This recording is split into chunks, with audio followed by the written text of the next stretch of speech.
On this episode of the Fieldhouse Files, the Pacers enter the final stretch of the regular season. Stephanie White joins to discuss Caitlin Clark and the women's game from the Final Four in Cleveland. And then I'll be joined by Mike Nichols of Group 1001 to hear about Gainbridge naming rights and their recent deal with Caitlin Clark. I know that Fieldhouse Files has a prolific following. I just want to be careful about sharing too much with the world.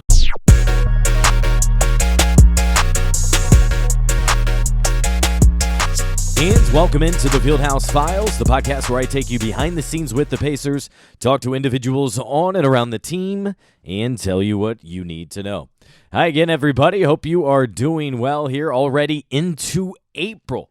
Another good time to remind you to join all my coverage in the community at fieldhousefiles.com for daily Pacers coverage. Couple good interviews in store for you today, but first, want to catch you up on some of the news items that have happened around the Pacers here recently, because right now it's go time. It's all about finishing strong. 5 games over the next 10 days for these Pacers, and right now they're trying to hold steady at least with the 6th seed. Why is that so important? It's because spots 1 through 6 in the conferences are guaranteed a playoff spot. Right now, the Pacers are only guaranteed a spot in the play-in at worst. And so spots through 7 through 10, you're still going to have to be battling. Now, the good news is you'd still probably get 2 opportunities to win 1 game, which would get you in the postseason. But again, you don't want to mess with that. You don't know if injuries happen. You don't know if a bad matchup happens or home court advantage and those sort of things. You want to just take care of it and get to the playoffs. As of this recording on Friday morning, the Pacers are in the 6th spot. That means in the first round they would face the Cleveland Cavaliers, which I think would be the most advantageous matchup that they could have, just considering the matchup, the injuries, the success that they have had against the Cavs earlier this season. I like that. Magic have length, athleticism, not a great matchup. The Knicks, physical, tough. Now, Julius Randle's out for the season, but still, the Knicks are very difficult. MSG's tough to play in.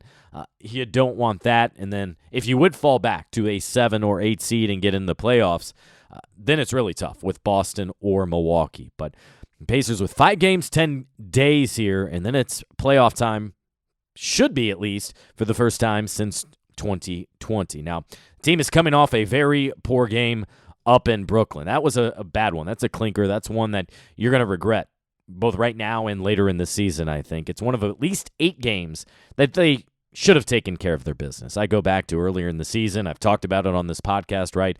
A couple losses to Portland, a couple losses to the Charlotte Hornets, to the Wizards, to the Spurs, now to the Brooklyn Nets, 115-111. That was on Wednesday night. Just did not look good.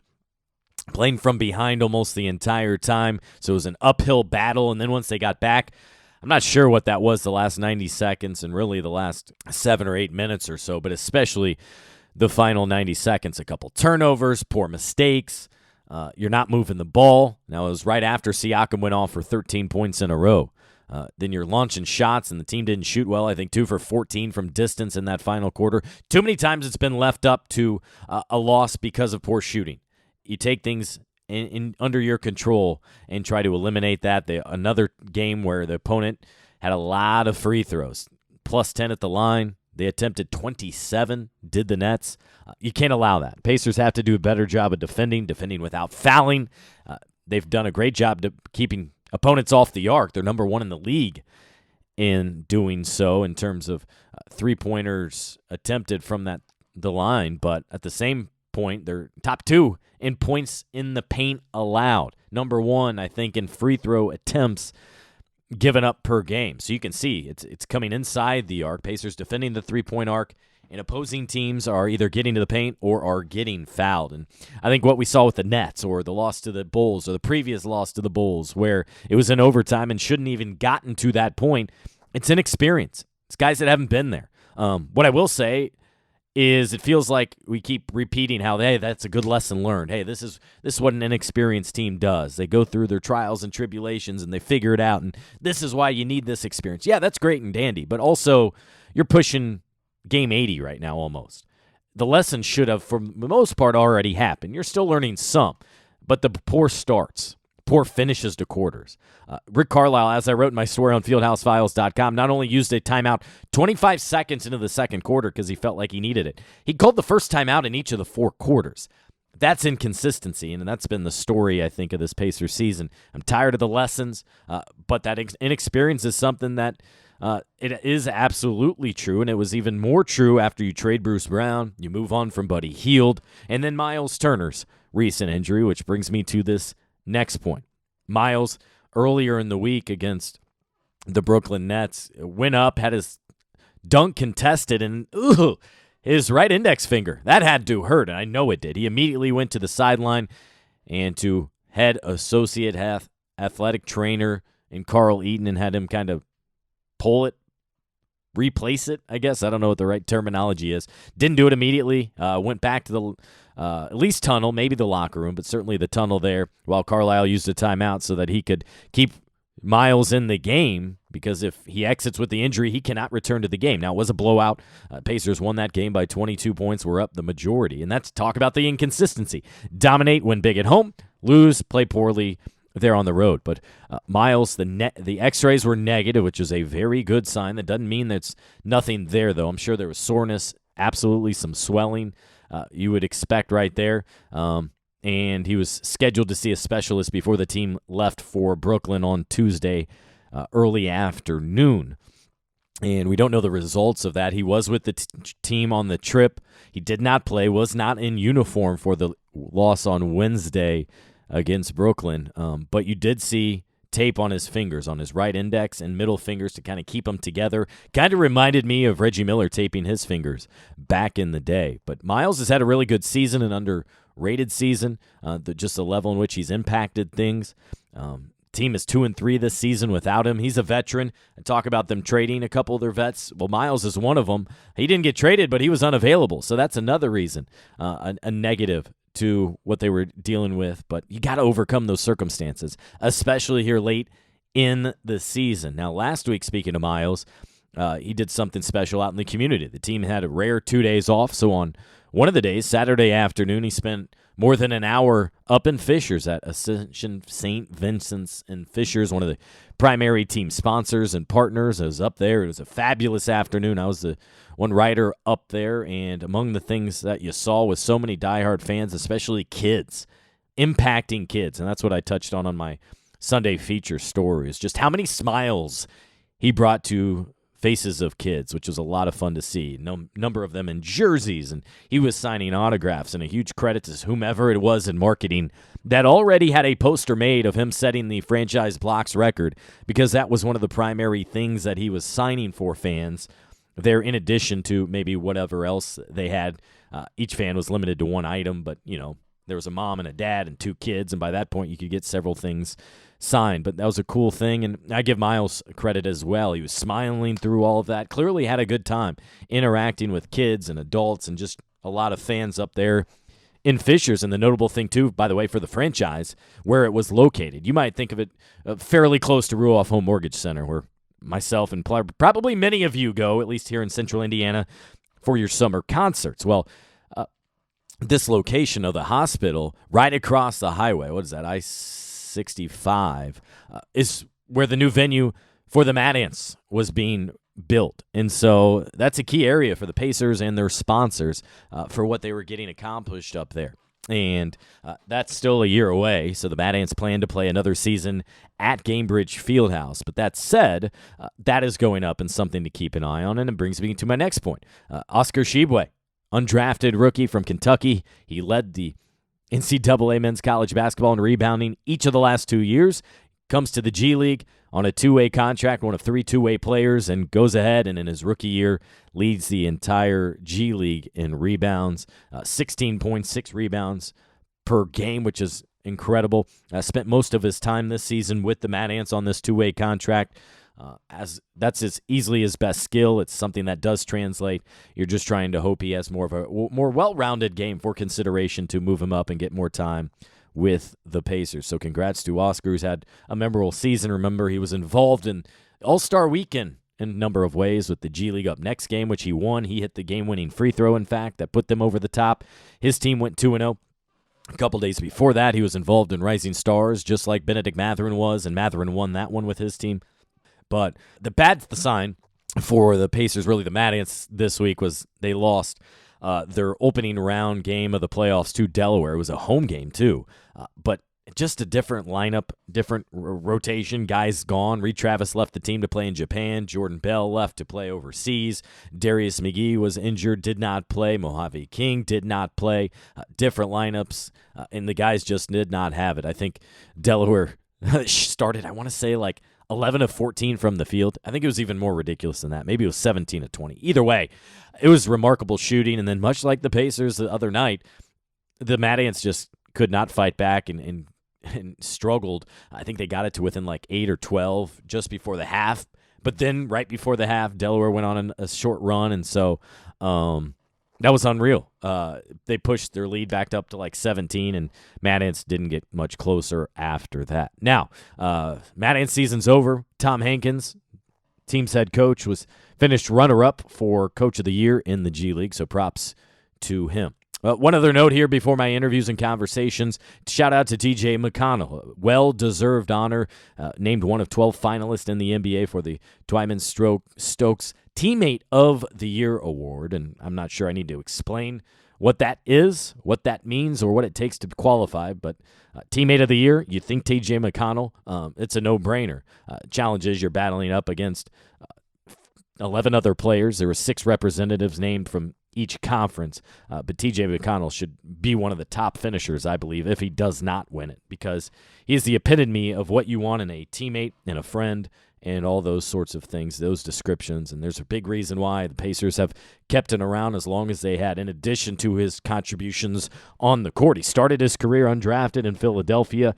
For whatever reason, they didn't re-sign him, and now he's already played more games, more time, and after having a career season last year with the Pacers, he's having another career season. He topped that here this season. If you remember, Game 1, he started the season out of the rotation. So he's done an excellent job. His contract for next season is not fully guaranteed.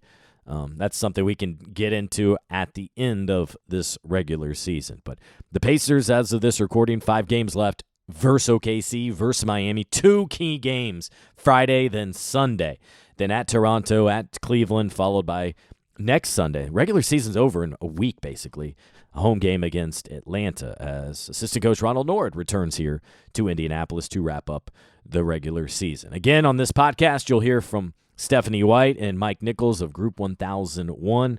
But first up, a good conversation, a fun one with Stephanie White, former standout player here in Indiana, played locally, attended Purdue, played for the Fever, coach for the Fever, head coach for the Fever, took him to the WNBA Finals, coached at Vanderbilt, now's back in the WNBA as the second-year head coach for the Connecticut Sun, but she's also remains a analyst. You see her on TV, on BTN, on ESPN, most recently called several tournament games. Anyway, she's in Cleveland right now. I wanted some perspective on how this women's game has just blown up, how so much attention they are getting after getting an average of 12.3 million viewers for Iowa and LSU, how fun that was.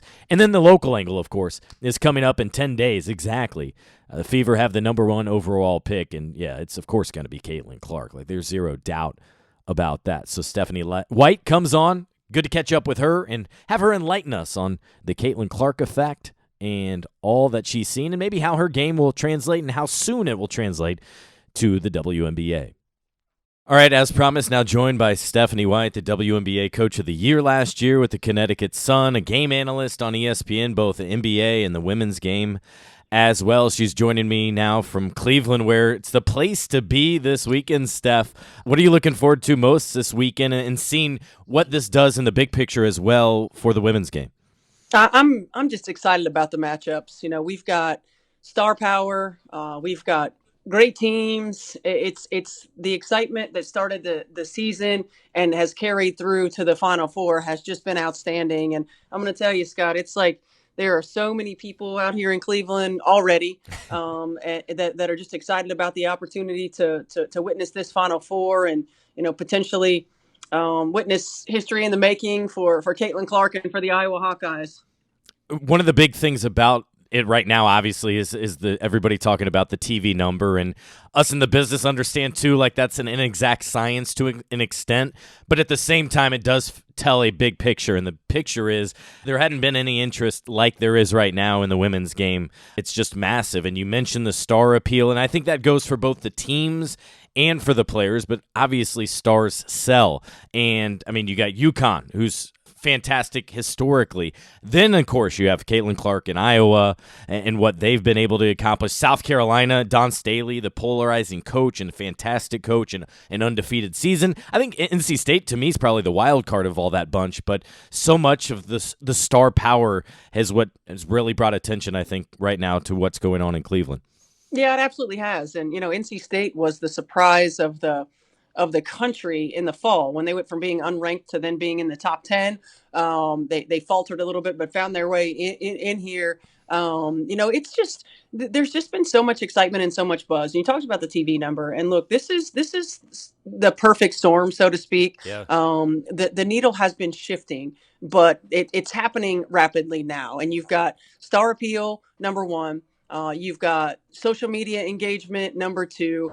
And number three, you've got opportunities to see these players and these stars in primetime locations. It used to be if you wanted to find these games, you had to search for them, right? Like you had to be a women's basketball fan that specifically wanted to search to find these games, whether they were on at odd times, whether they were on sort of back channels of networks and not in primetime locations and not on the big channels.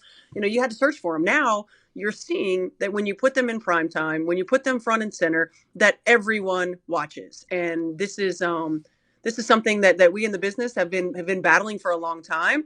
And the numbers speak for themselves. When you have opportunity, when you have the star power, and then when you put these games in positions for people to be able to find them, you get these results. And I feel like the needle's moving and we're at a tipping point right now. And I'm just thankful to continue to be a small part of enjoying this success. That's a great point about the availability. Like for me, it doesn't matter. I have all the platforms. I'll watch wherever, but that's not typical. Most do not have access. So whether it's the streaming networks or even like a YouTube or anything like that, this year, I think it's been the last couple, but certainly this year, ESPN broadcast every single one of those games. And in fact, you were on the call of a couple of the primary ones. I think it was 2 weekends ago, doing both of Iowa and Caitlin Clark's games. So what was that experience like for you, knowing like you're calling the game of the week here? Like this is the game everybody wants to watch.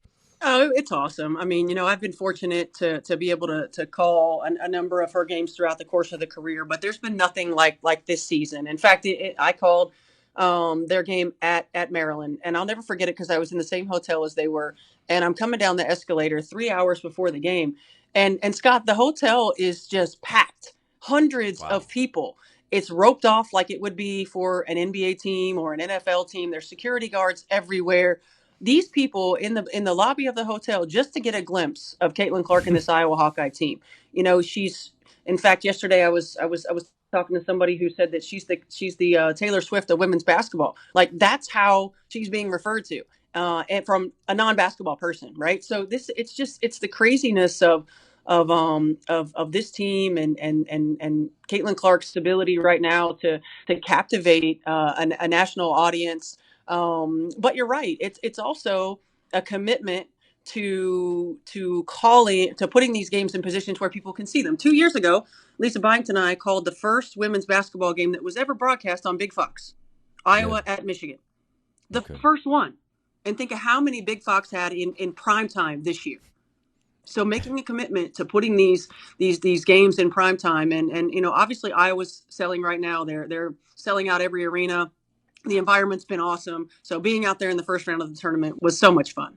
Yeah, and then these TV execs leaned into it. I think Fox, it felt like, had maybe 6 or 7 of just Iowa games on top of whatever else they did. And then Peacock obviously leaned into it heavily, and as they did more and more broadcasts this year. And it's funny, I was literally going to go to the Taylor Swift point because that's a little bit what it feels like, Steph, here. It's almost one, like, you got to be there. You don't want to miss out. It is absolutely part of the social media aspect and all that. Let me get a glimpse. Let me get a video that I can share with everyone. So much of it, I think, too, is you previously heard criticisms about the women's game. It's not like the men because they can't dunk. They can't fit. Well, she can shoot like the rest of them. We saw Sabrina Ionescu in the All-Star game. She can shoot like the rest of them. I think that in large part has kind of leveled it a little bit where those that were maybe naysayers or on the outside, that's roped them in a little bit. On top of the fact, like, you never know. You have the aspect of you never know what you're going to see on a given night from her or her teammates. And on top of that, they just play hard. And that's a big criticism a lot of times in these NBA or men's games. It's like, can we get some effort? It's the second quarter, but come on. Right. Yeah, no. And I think even if you're talking collegiately, the women's game is just more fun right now. It's a faster pace. I think the women changing to 4 quarters changed the game, gives you more possessions. The shot clock reset gives you more possessions. And I give a ton of credit to these veteran coaches, especially because they've changed the way that they coach. They've opened the floor up for these players who are more versatile and more athletic and more skilled than ever. And they've not pigeonholed them into these half court, strictly set offenses. They've opened it up. They've allowed them to play. They've allowed them to be free flowing. They've allowed them to be versatile. And as a result, you're having high scoring, fast tempo, up-paced basketball games. And that's fun to watch. It's not the grinded out, mostly not the grinded out half court games that you're seeing right now on the men's side. And you're absolutely right. The parallel of the Steph Curry taking the NBA by storm and changing the game, right? Or ruining the game, right? And the Caitlin Clark is the same thing. It's the logo threes. It's the ability to shoot the run-ups in transition, and the ability to then for her to continue to get everybody else on her team going. But there is a symmetry, there is a parallel in that, and in the way that the game is opened up and the pace of the game. And then on top of that, there's a little edge, there's a little moxie, there's a little confidence, and that's needed. That's what I love to see. Now, sometimes, like with any star player, with the refs, it's a little too much. But I do like the moxie, the back and forth. That's fun. And to see the mutual respect, I think, come out this past weekend in games between the players and the teams, that's exactly what you're looking for. Now transitioning, we'll look ahead here in about 10 days. The Fever will be really excited here. You were a player here, a star, a coach. Took them to the finals. I think it was your last year. But everyone's fired up, obviously, around here. I've been surprised they haven't advertised like what ticket sales are doing, but I'm sure they're through the roof. I'm wondering from your standpoint, so much of rookies often struggle. They have challenges adapting to the game, but I'm wondering, I don't think that'll be as much perhaps for Caitlin because of shooting, because of passing. I think that translates at any game. Maybe it's usually more big players that have the struggle. They're fouling. They struggle with the physicality. What do you see with that transition? Yeah, I see a couple things. First and foremost, she's not going to have it all riding on her shoulders. I mean, you've got last year's number 1 pick and rookie of the year in Aaliyah Boston, and every team wants the 1 and the 5, right? So you've got those two right there. You've got Alyssa Smith, who has been outstanding. You've got Kelsey Mitchell, who can fill it up. So she's not going to have to do it herself. I think the adjustment for her of really understanding shot quality at the next level and what that looks like, not having to force it, but utilizing her teammates versus not taking away what makes her special, right? So I think finding that balance is going to be a transition. I think the other piece is, teams are going to play her differently. I'm baffled sometimes watching in college, but then I remember being a coach in college. It's tough to change things up and to do things differently and to have players who can actually execute some of those schemes. And so teams are going to play her differently, and they're going to make her work on the defensive end of the floor. In college, you can hide her because, there's always 1 or 2 players that you don't necessarily, quote unquote, have to guard. In the pros, you have to guard pretty much everybody. And so making her work defensively, forcing her to wear down on that end, trying to take advantage on that end. But you're absolutely right. I don't think it's going to be as steep of a learning curve. I think there's going to be plenty of welcome to the W moments. But the thing that I've admired the most about Caitlin Clark is her ability to adjust, adapt, continue to get better. She's got a competitive fire that is absolutely incredible, and a will to and a work ethic to want to be the best. And that's what separates the great players from the elite players. And on top of that, I just keep thinking, Steph, about the burden I don't know if that's even the best word for it, but Yeah. that she is carrying for the women's game, if you want to think at large. But on top of that, for her state, for her teammates, doing all the interviews yesterday, it was being the Naismith Player of the Year, and she's asking about her coach coming up and runner-up and what this means for her teammates and trying to refocus. And I can't imagine the number of demands the SID is getting for interviews for her coach, for her teammates. And right now I think she's being smart about it, and from the outside I think she's turning most of those down, knowing, hey, this is my one last shot at it. I want nothing more than a national title. But that burden she's carrying right now has to be very heavy. Yeah, I'm sure it is. And learning from last year's experience where they tried to do everything, I think is huge. Trying to shield and pick and choose, which events you're doing, which interviews you're doing to stay locked in, because it is the ultimate challenge right now, right? They're trying to win a national championship, and there are so many awards and so many events and so many requests. So learning how to balance that from a year ago and which ones to do and which ones not, I think is important. But on the big picture, I don't envy Caitlin Clark in the situation that she's in, because you're right. There it's a burden. It's a blessing and a curse, and it always is with the great players. But to be able to, I admire the way that she's handled it. I admire the people around her who are helping her navigate and stay grounded. It's a lot, because print media and digital media alone. But then you think of social media and all of the things that must be happening on social media, good and bad, right? And so for her to be able to stay locked in, NIL, doing commercials here and doing commercials there, and having, Peyton Manning's TV crew following her around throughout the course of the season. I mean, all these things that could be distractions, to have been able to navigate it, all the while, as any superstar, people are just waiting for you to fail. They're waiting for you to fail. They're waiting for you to fall off the cliff. They're waiting for you to do something, right? Anything that will bring you down. And I think that she's navigated it really well. I don't know how. She's got an unbelievable maturity about her. I'm sure she has people that she's surrounded with that help her, on that day-to-day basis. I know Lisa Bluter and her staff have done an outstanding job as well. And I know that Indiana Fever fans are excited, and that the organization is excited. And Scott, I got to be honest, I'm not sure that Indiana Pacers, Indiana Fever, maybe even the Colts have seen anything about what's about to come, and from just a fanatical standpoint, the Taylor Swift, standpoint, and I'm excited to see what it looks like for her. But I also, hope that she can continue to navigate and carry the crown, so to speak, in the way that she has been able to. I think the best example of the blessing of what she's been able to do is you see her game, they go to a timeout, then she's on the commercial. Like that would have never been possible seemingly like 5 years ago. No national company like a State Farm or whatever would think like, yeah, let's put the face of women's basketball necessarily. Like Catch wasn't doing these interviews or these advertisements 20 years ago. Like that just wasn't a thing here, and I think you're absolutely right. It'll be great for Indiana fans too. Just at the same time, you mentioned Anthony Richardson, the Colts quarterback, Tyrese Halliburton, and Caitlin, and I think their games, how comparable, especially from the passing and vision and setting up teammates, will be special. Last thing for you, because I do want to end on a high in an NBA moment as well.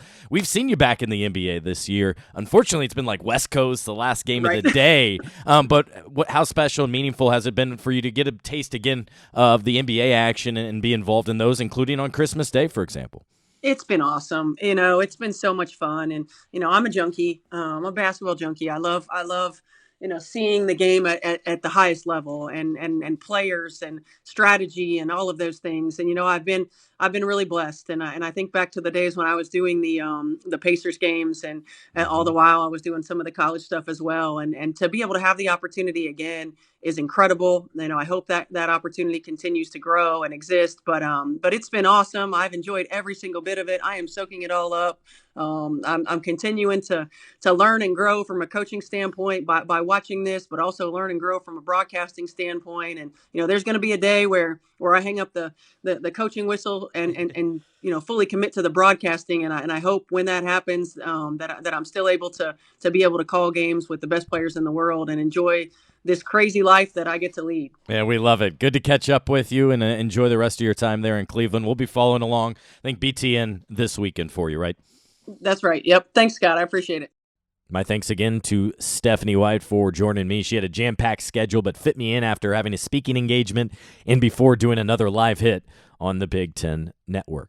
Now, for the past few years, Gainbridge has had the naming rights to the Fieldhouse. It's part of the reason why this is named Fieldhouse Files. It's covering anything and everything that comes out of the Fieldhouse and Pacer sports and entertainment. Now, the deal obviously previously was Banker's Life, most notably.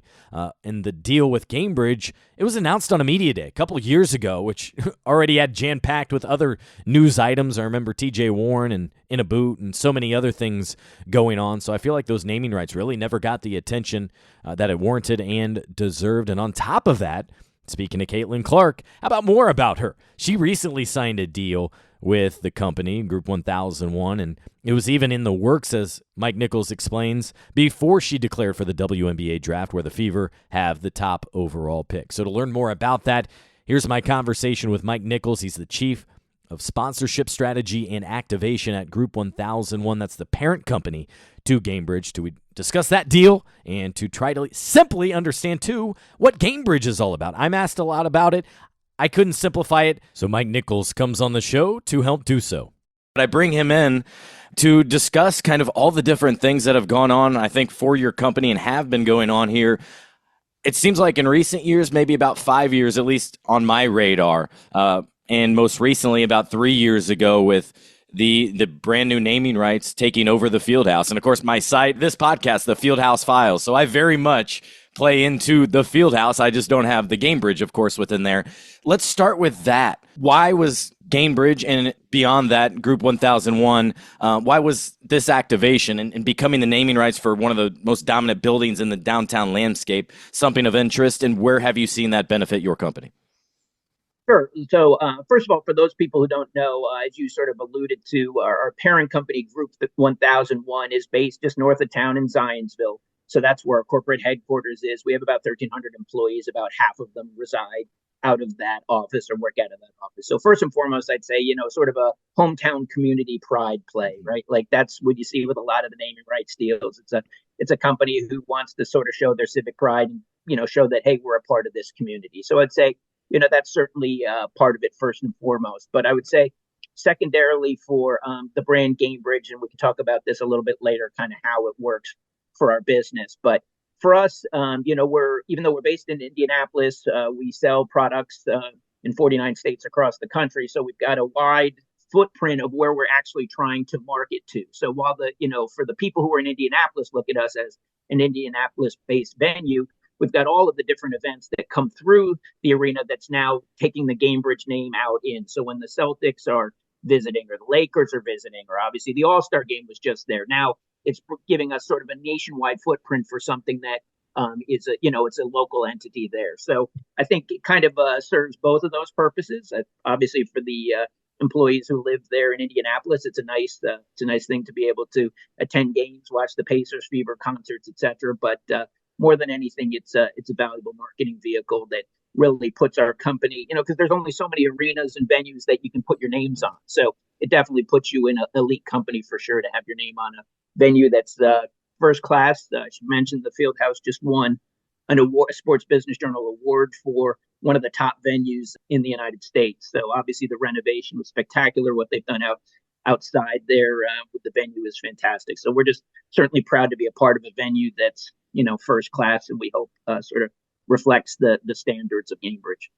Yeah, you mentioned the renovations. That's one of the great things that you guys came in, I think, 2021, and that was kind of still at the beginning of those renovations that started during the pandemic, and it was 3 years, $400 million. So it probably was a sweet deal for you guys as they were getting a facelift. Now you're being attached even more so to all that. And in addition to Pacers, you mentioned it, Mike, like you talk about All-Star Weekend being here, and that's reached globally. That's the big thing. That's the differentiator between the Super Bowl and NBA All-Star Weekend, is that's global. The Super Bowl very much more so dominates the U.S. type of thing. And then, coming up, you have the first and second round of NCAA tournament. You mentioned all those concerts. So how has something like this, do you feel like, been fruitful? Is it just the brand awareness and getting it out there of this is a company that you could choose to do business with, and if you put it on people's minds, then maybe they look into it, and then you can activate with more of your clients? Sure. So, at the risk of bringing our podcast to a screeching halt, I'll just talk a little bit about talk a little bit about our business, and then that way I can kind of inform my answer. So, as I mentioned, Group 1001 is a $60 billion financial services holding company. So there's a lot of different brands that are under that, but primarily our consumer facing brands are in the life insurance and annuity space. And so if you were to visit with traditionally annuities have been sold through a financial advisor. So if you were to go and sit with your financial advisor, he or she would sit down and say, hey, let's buy some stocks, let's buy some real estate, blah, blah, blah, and buy some annuities. So traditionally you would buy annuities that way. And the company under our umbrella that sells that way is called Delaware Life. So that's a company that's under Group 1001. Gainbridge, what Gainbridge is trying to do is break down barriers. And for somebody who maybe doesn't have a financial advisor, doesn't have the sort of funds available that warrant, going and making a big annuity purchase, the Gainbridge platform is really kind of a first of its kind, tech forward, where if you just have as little as $1,000 that you just want to put into an annuity and know that it's going to grow safely there for a couple of years and be there. Maybe, my daughter's getting married. And so it's like, hey, I want to put this money aside. She's getting married a year from now, not be as risky as a stock, but also not be in sort of a CD space. So that's what we sell. So we're primarily an annuity seller. And so again, Gainbridge is our direct to consumer platform. So that's why you'll see Gainbridge on most of the things that we do, because we're trying to raise awareness of the brand and in the process, educate people on, hey, we'd like you to be a part of our financial future. Our tagline is better way to grow your money. And so that's sort of the 30-second elevator pitch. But it's funny because the first Pacers game I ever went to, and you can relate to this, I sat down next to a season ticket holder. And obviously I wasn't the person who was normally there. So he had a high alert, like, who's the new guy, right? Yeah. So he said, what do you do? And I said, I work for Gainbridge. And he said, I'm so glad you sat here, because he said, I just want to know what Gainbridge is. So exactly. I hear a lot of that, Mike. Yep. For your listeners out there, you now hopefully have a better idea of what it is and why Gainbridge Fieldhouse works so effectively for us. From a macro perspective, was there a turn within your company, say 5 years ago, to, hey, we need to get out more within the community, we want to do more of these activations? And I mention that because obviously here locally, we know Indianapolis 500 presenting sponsor. And then the next thing I want to get into, of course, is the Caitlin Clark deal. And of course, she's almost seemingly coming here as the number one pick. But is that something that's really picked up steam within your company, of something that's been a priority? Well, I would say, really all of this is a sort of a vision of our CEO, Dan Towers, who actually is an Indiana native. And so he's very much, sort of a hometown, and feels much like our company, the pride of being from the greater Indianapolis area. So, I think for us, it's just been a natural Group 1001 as a company has only been around for 6 years, and Gainbridge is even newer than that as we built out this technology. So really what you're seeing in terms of the expansion of our marketing and the Gainbridge name is really just arguably maybe that sometimes the marketing is preceding some of the products. So like we actually had the Gainbridge name out there a lot earlier than we've had some of the products. So we brought a number of different annuities products online recently. So, Dan's sort of vision was let's build the Gainbridge name as a brand, as something that's an important part of this community. And obviously, as I mentioned, a national company. And so, for us, it's been working well, but it's basically been, that's kind of as long as this Gainbridge has been around as a product. Fascinating. Yeah. Let's go right to that Caitlin Clark part. Obviously, that's gained traction just because of what she and her Iowa teammates have been able to accomplish. They sell out everywhere they go. The Big Ten women's basketball tournament sold out for the first time ever. The TV ratings are massive. I think they have the top 6 women's basketball games on 6 different. They have the top broadcast on 6 different networks. Like, you have to think that one through. That's a remarkable feat. So for you guys to be able to bring her in a partnership deal, even before she's done with college, what's kind of the vision for that? And what I've read, I believe, is a women's initiative, a women's product that she will be helping to promote. Yeah. So it's sort of funny how it all came together. So we knew that the FIFA had a 50-50 chance of having the first draft pick. And so I went and I sat down with Dan and I said, hey, you're probably not paying as much attention to this as I am, but there's a 50-50 chance the people have the first pick. And if they get it, they strong likelihood they may pick Caitlin Clark. What do you think? And he said, because I was looking from the perspective of, hey, if the Fever get her, what do you think? And Absolutely. He said, she's such a force. We want to get her regardless, because again, we're not in Indianapolis. We're Indianapolis based, but we're a national company. He said, she would be an incredible face for the brand, and obviously what she accomplishes, what she stands for. She's obviously first class human being off of the court as well. So she sort of has all the shared values of what you would want in an ambassador. And, to add her to names like Billie Jean King and Annika Sorenstam, who are already, helping to promote Gainbridge, but now here's sort of a contemporary of a younger generation, with Gainbridge being sort of a technology fintech company. It made a lot of sense. But that's really how the conversation started. And, from there, it went pretty fast. But we were already in conversations before the Fever had the first pick with them to bring her on board as a brand ambassador. And so, obviously worked out. It makes our, everybody's a lot more excited about the Fever now with her coming. And, I think obviously having Aaliyah Boston first last year, and now presumably if they select Caitlin Clark, there'll be a team to be reckoned with and a lot of excitement around them. But that's really how it came together. And as you mentioned, she's going to be the face of what we call our Parity Flex product, which is a financial services product designed by women with women in mind, and has sort of characteristics of what sort of women want from their financial products. So it's a specific product that she'll sort of be the face of, as well as a new product that we have right now called Fast Break, which during the upcoming NCAA tournament, you'll see some advertising featuring her promoting the Fast Break product. So, it's super exciting, and, it certainly has brought a lot of attention to Gainbridge here in this last month or so. Yeah, I'm sure it's been a lot right now, because there's nobody hotter even in the men's or women's tournament than Caitlin. So for you to be with her throughout this, and then presumably right here in Indianapolis, that will be special. One more thing with the Parity Flex. What's the target audience there beyond women? Is it someone that's looking for an individual annuity plan? Is that who would be interested in this platform? Yeah, so all of the products are, so as with all financial products, they have sort of different characteristics. So again, There's the Fast Break product, there's the One-Up product, there's the Parity Flex. Again, I'm not going to bring this podcast to a screeching halt. You're good. The benefits of them, but that's for those people who think that any of that sounds interesting, you can visit Gainbridge.io, and that's all the benefits of what each of those products delivered is out there. But that's one of the things that our team is working on, is trying to be reactive to what customers want, and then going and building the financial products with them in mind. So, with more than half of our buyers and annuity purchasers being women, it was like we probably should develop one, specifically geared toward women. So that's what the Parity Flex product is. And then how do you plan to utilize her to grow the brand and get it out there? Is it TV commercials, on flyers, on the website? What kind of vision do you guys have to utilize her and get it out there?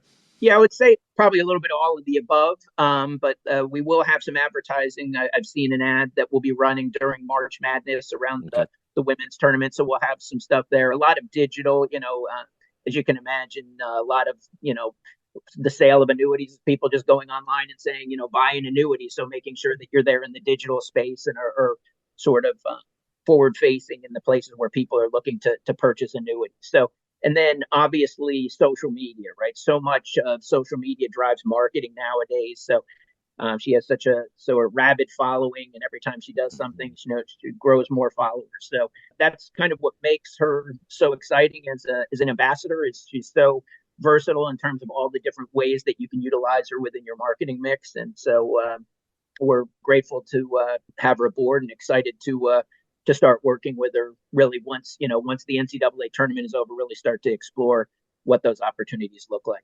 Yeah, that seemed like a no-brainer when you announced that deal here recently. I was like, oh man, that's too perfect, from the way ticket sales are blowing up over at the Indiana Fever, and they had needed it. Now I'm sure they're doing just fine, and probably having to bring on some additional sales staff to what could be coming for Caitlin, and then Gainbridge with coming off the All-Star weekend this past month and all the different things. Like, I feel like things have got to be good for the brand and what you guys had hoped and set out to 6 years ago or whatever it was, to get it out there and get that name part of the conversation when you're thinking about these financial services, right? Absolutely, absolutely. It's going great. The date that we picked to announce the partnership was picked about a month in advance, and then she, set the all-time scoring record on Sunday, and then we announced it on Tuesday. So, sometimes it all worked.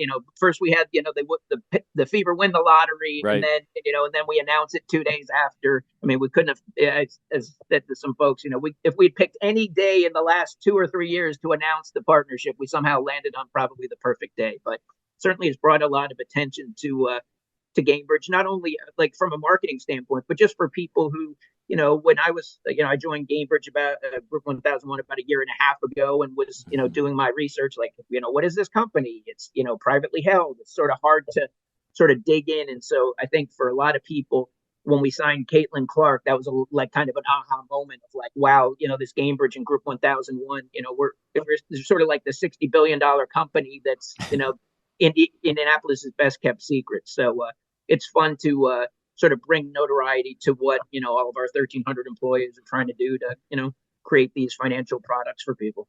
And to that end, at least the brands we know she's working with, it's, at least 3 or 4 we, I think, already know nationally. And those are prominent, nationally well-known type brands. So you're right, to be in that conversation, for her to say, yeah, absolutely, let's figure this out, that's absolutely huge. So for years now, since kind of the Gainbridge naming rights changed, I've wanted to kind of dive deeper on this subject. So I appreciate you taking the time. And then you're right. In addition, adding Caitlin, that just added to this whole conversation, I think made it even more notable, kind of writing what she's been able to accomplish over the last couple of years. Excellent. Well, certainly appreciate the opportunity to talk about it. We're, like I mentioned, we're excited to be a part of everything that's going on with the Pacers and the Fever and the Fieldhouse. So, and appreciate you having us on today. All right, thanks for listening to another episode of the Fieldhouse Files. Again, read my coverage online at fieldhousefiles.com and give me a follow on social media platforms at Scott Agness. And I'll talk to you again soon.